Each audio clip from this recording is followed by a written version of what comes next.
The glass shattered against the wall, 3 inches from his head. Adiz did not flinch. She stood in the middle of the living room, chest heaving, eyes burning with the kind of contempt that does not appear overnight. It grows. Slowly. Like a disease you ignore until it has already eaten through the bone. Emeka sat in his wheelchair and did not move. He did not flinch. He did not raise his hand. He only watched her, with those quiet, dark eyes that used to make her feel seen, and now made her feel guilty, and she hated him for it. The new maid, Ngozi, stood frozen near the kitchen doorway. She had arrived at the Okafor compound in Lekki only 4 days ago, and she was already beginning to wonder if she had made a mistake. Adiz turned to look at her, then looked back at her husband, and laughed. Not the laugh of someone who found something funny. The laugh of someone who wanted to wound. "Look at you," she said, her voice dropping into something low and vicious. "Just sitting there.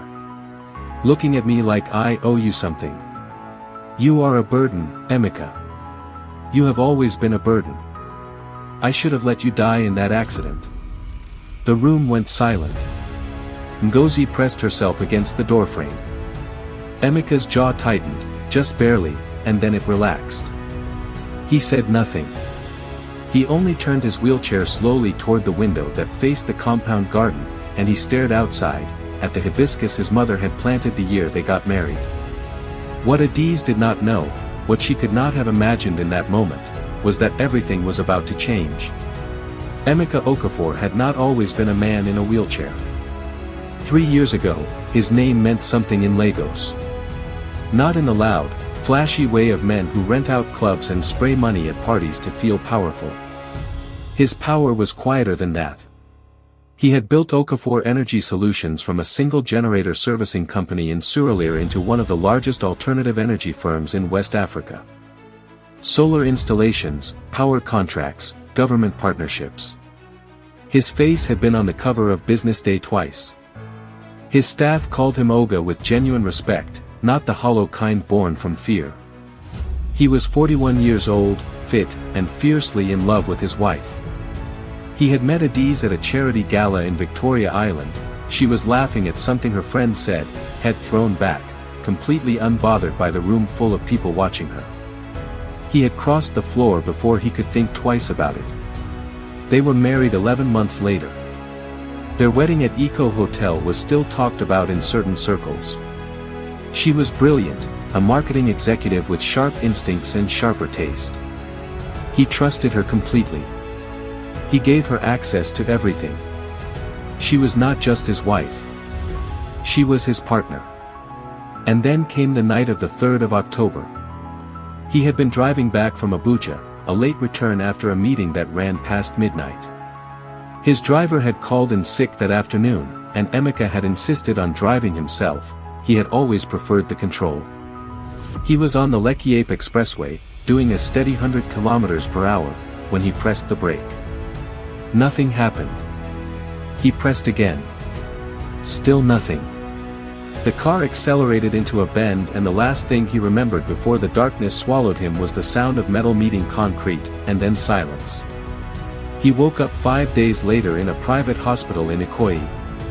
His spine had been damaged at the L1 vertebra. The doctors were careful with their words but honest enough. He might walk again with aggressive therapy, or he might not. His legs responded to almost nothing. He could feel pressure but not movement. He was alive, but the life he had known was gone. In those early months, Adiz was present. She visited every day. She cried into his chest. She held his hand through the worst nights. She told him she was not going anywhere. He believed her. Why would he not?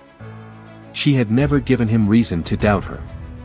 But grief does strange things to people. Or perhaps it was never grief that moved her. Perhaps it was something else entirely, something that had been calculating behind her eyes even before the accident. Because 6 months after Emeka came home from the hospital, Adiz began to change. It started small. She stopped sitting with him at dinner. She would eat alone in the bedroom, or leave the house entirely without explanation. She stopped touching him, even accidentally. She spoke to him less and less, and when she did speak, her words carried a new edge. Short. Impatient. Dismissive. As if the very sight of him was an inconvenience she was barely tolerating. By the second year, the cruelty had become routine. She would walk past him in the hallway without looking at him. She would speak on the phone loudly in the next room, laughing with people he did not know, making plans she did not share. She began spending nights away from home, business trips, she said, though the business never produced paperwork or results that required her to be gone until 2 in the morning. And when staff was present, drivers, cleaners, anyone, she seemed to take particular pleasure in making sure they witnessed her contempt. Ngozi, she called out one morning, 3 weeks after the new maid had arrived. Ngozi appeared quickly, wiping her hands on a small towel. Ma. Adiz gestured toward Emeka, who sat at the dining table with a bowl of oats going cold in front of him. Has he eaten yet? Not yet, Ma. I was just about to. Leave it. Adiz picked up her handbag from the counter. Let him figure it out. He has hands, doesn't he? Even if the rest of him is useless. She looked at Emeka directly. Use your hands, Emeka. You still have those. For now. She walked out. The front door closed. Ngozi stood very still. Emeka looked at his cold oats. Then he looked at Ngozi. I'm sorry you have to witness this, he said quietly. Ngozi shook her head. No, sir. Please don't apologize. She moved to the table, gently warmed the bowl in the microwave, brought it back, and set it down in front of him with both hands, the way you serve someone you respect. That was the moment something shifted. Ngozi was 24. She had come from Asaba, the second of 5 children, the only one who had managed to finish secondary school before money ran dry. She had worked in 3 houses before this one and had learned quickly that the safest thing a house girl could do was see nothing and say nothing. Survive the compound. Send money home. That was the job. But there was something about Emeka Okafor that made her feel like seeing nothing was a form of betrayal. He thanked her every single time she helped him. Not with the absent-minded gratitude of the wealthy who treat courtesy like a receipt, he looked at her when he said it. He asked her name on her first day and used it correctly ever after. When he noticed she sometimes skipped lunch because she was afraid to appear greedy, he told the cook quietly to always set a portion aside for her. She began helping him with more than she was assigned to do. She adjusted his armrests without being asked. She noticed when the angle of his chair was causing him strain and repositioned it. She brought him his medication before he asked. Small things. Invisible things. The kind of care that does not announce itself. And then, on a Thursday night, 3 weeks after she arrived, she heard something she was not supposed to hear. She had gone to the kitchen for a glass of water. The compound was mostly asleep. As she passed the hallway near the master bedroom, she heard the faint sound of Emeka's voice from the room that used to be his study, now converted to his sleeping quarters since the stairs were no longer accessible to him. The sound was not his voice, exactly. It was the sound of effort. Controlled, grinding, desperate effort. She stopped. Pressed close to the wall.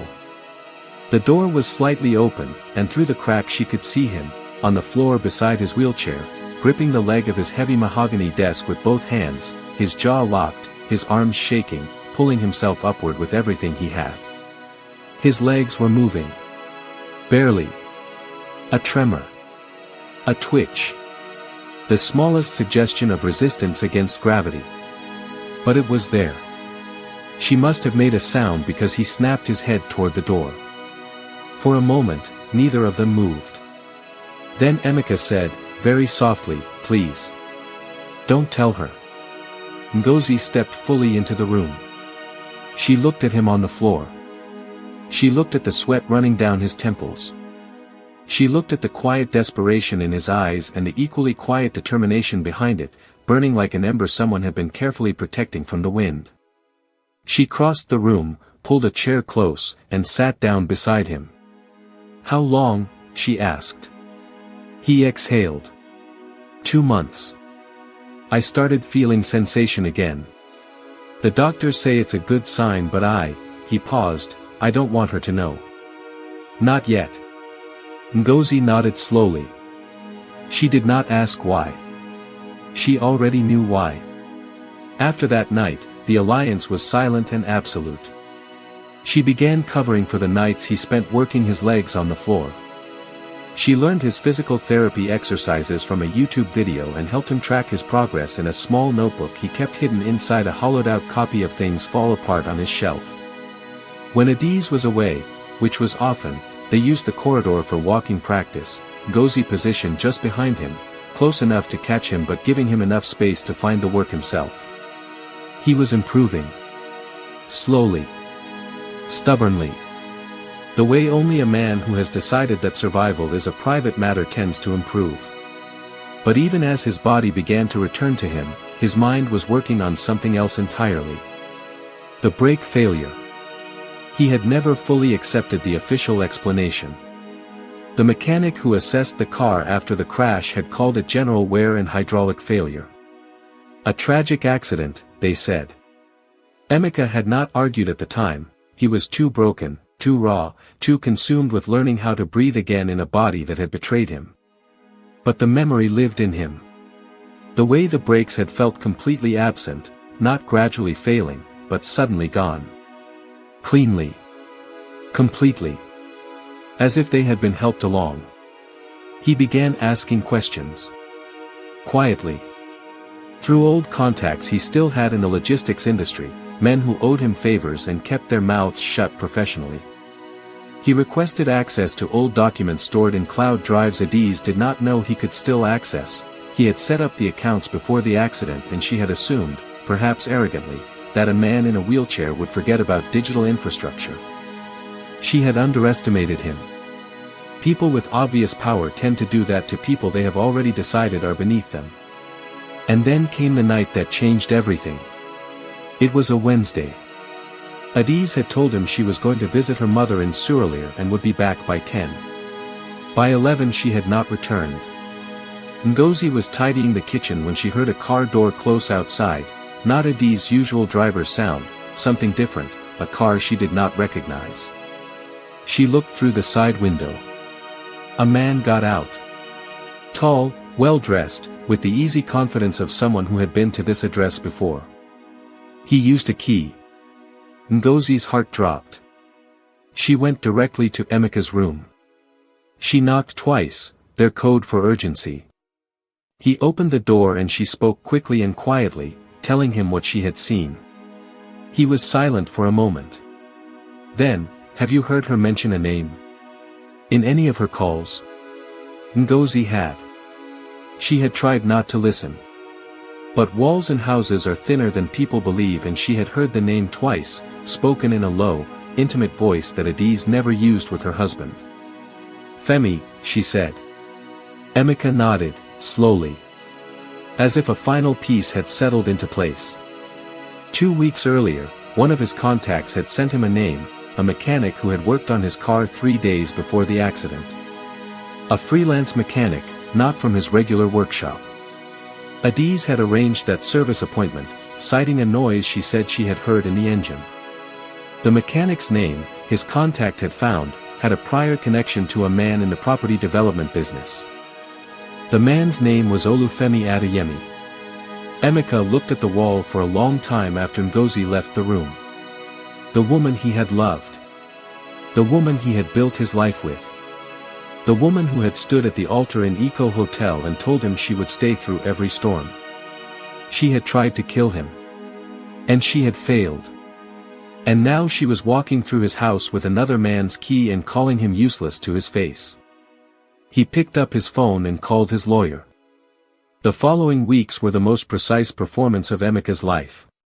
He continued to appear exactly as Adiz expected, small, diminished, contained in his wheelchair, saying little, reacting to nothing. When she humiliated him in front of the compound driver, he looked away. When she brought Femi into the house on a Sunday afternoon and introduced him to the cook as a business associate, Emeka ate his rice in his room and did not say a word. But behind the silence, everything was moving. His lawyer, a formidably calm woman named Ajinola Coker who had handled his company's legal affairs for 9 years, had begun the process of a quiet asset review.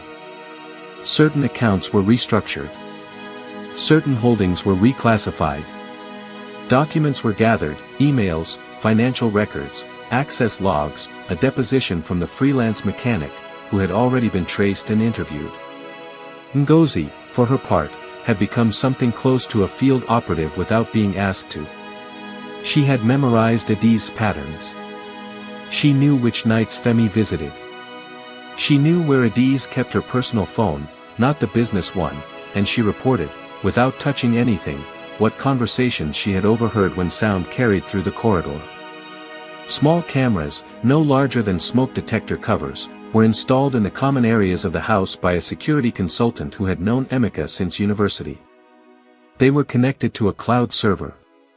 They recorded everything. Emeka watched the recordings every night. In one of them, for days before the end, Adi stood in the living room with her phone to her ear, laughing softly. "He still doesn't know anything," she said. "He just sits there. You know, I gave him the best years of my life and now I'm supposed to do what? Be his nurse. I married a man, not a patient. Once everything transfers properly, we move." A pause. Then, "Yes, Femi. I know. Soon. Once everything transfers." Emeka understood. She had been waiting for a moment when enough of the marital assets would be in a position where her signature could redirect them. She had married him for the access, and she had stayed through the horror of the accident waiting for the right configuration of paperwork. She had been patient. He had learned patience too. The day came on a Friday afternoon. Adi's had been in a bright mood all morning, the kind of brightness that comes from anticipating something. She had dressed well. Done her makeup with care. She moved through the house with a lightness that Emeka recognized as the comfort of someone who believes they are about to win. Femi arrived at 2 o'clock. Ngozi opened the gate as instructed. She had been told to behave normally. By 3, Adi's, Femi, Emeka, and Ngozi were all in the main sitting room, Adi's and Femi on the large sofa, Emeka in his wheelchair facing the window, Ngozi standing near the hall entry. Adi's looked at her husband's back and laughed at something Femi said. Then she raised her voice, directing it at Emeka. "Emeka, are you just going to sit there all day? Do you want Ngozi to move you to your room? You're making the place look sad." She waved a hand dismissively. "Every time I look at you, I feel like I'm looking at a broken piece of furniture." Femi smiled. He did not laugh, even he had some floor to his cruelty, but he smiled, and that smile confirmed everything. "Even the maid doesn't know what to do with you," Adi's continued. "You know, I used to try to feel sorry for you. But there's only so long a person can feel sorry for a wall." She picked up her wine glass. Emeka turned his wheelchair around to face the room. He placed both hands on the armrests. And he stood up. Not with drama. Not with a gasp or a stumble. Slowly, carefully, with the precise control of a man who has been practicing this moment in secret for months, he rose from the chair and stood at his full height, 6 feet, broad, undiminished. The wine glass left Adi's fingers. It hit the marble floor and did not shatter so much as surrender. Femi went completely still.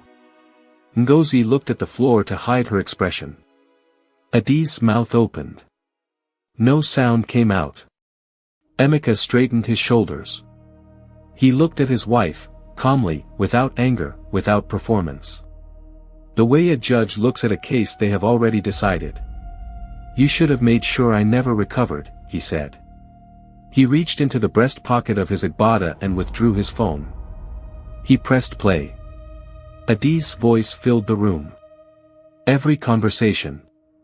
Every late-night phone call. Every word she had spoken in what she believed was the privacy of a house belonging to a broken man. Her voice speaking Femi's name. Her voice saying, the accident worked perfectly. Her voice describing Emeka as a burden to be discarded once the money moved. Femi stood from the sofa slowly. Adiz. Don't. Emeka did not raise his voice. Sit down. There was something in his tone that made both of them obey without thinking. I have spent the last 4 months gathering everything, Emeka said. The mechanic who tampered with my brake system. His connection to you, Femi. The financial movements Adiz attempted on accounts she believed I no longer monitored. The recordings from this house. A deposition. He paused. My lawyer filed everything with the authorities this morning. Adiz found her voice. It came out as something broken, unrecognizable. Emeka, please, I can explain. I waited to hear you say that. His voice remained steady. Because for 2 years I sat in that chair and listened to you tell me I was nothing. I needed to be standing when you finally ran out of cruelty. A knock at the door. Ngozi moved to open it without being asked. 2 officers entered.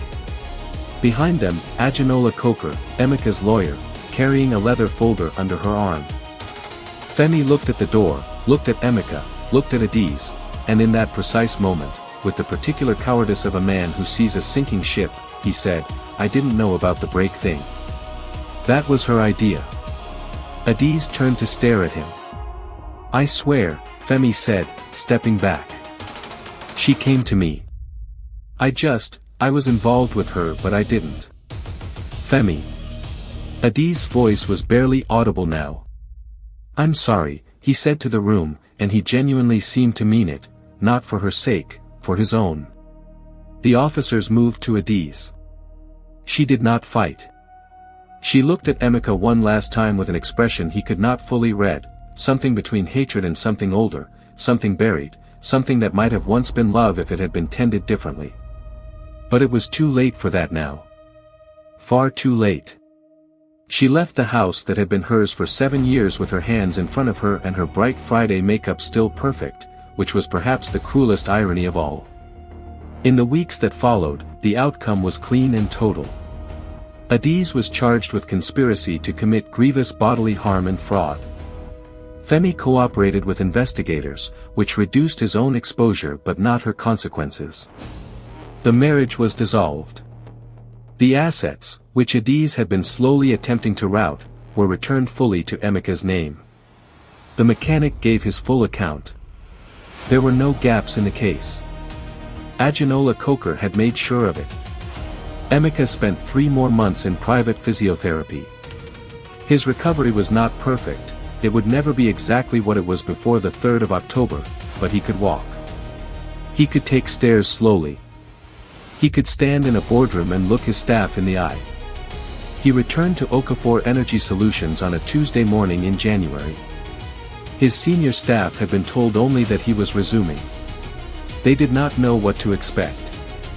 When he walked through the glass doors of the building in Victoria Island, his PA started crying at her desk and could not explain why. He found he did not want to explain it either. Before any of that, there was the matter of Ngozi. He called her into his study the morning after the arrest. She came in the way she always did, quietly, hands folded, with the watchful stillness of someone who has learned to take up very little space. He told her to sit. She sat. I know what you risked, he said. Living in this house. Watching what you watched. Helping me the way you did. You didn't have to do any of it. I know, sir, she said. Why did you? She was quiet for a moment. Then, because you said sorry to me. On my 4th day here. You said sorry that I had to see it. Nobody in any house I ever worked in said sorry to me about anything. She looked at her hands. I thought a person like that deserved to be protected. Emeka was quiet for a long time. He paid for 3 years of her university education at Unilag, Management Sciences, because she had mentioned once in passing that she had always wanted to study business. He set up a small fund in her name that would support her through to her final year.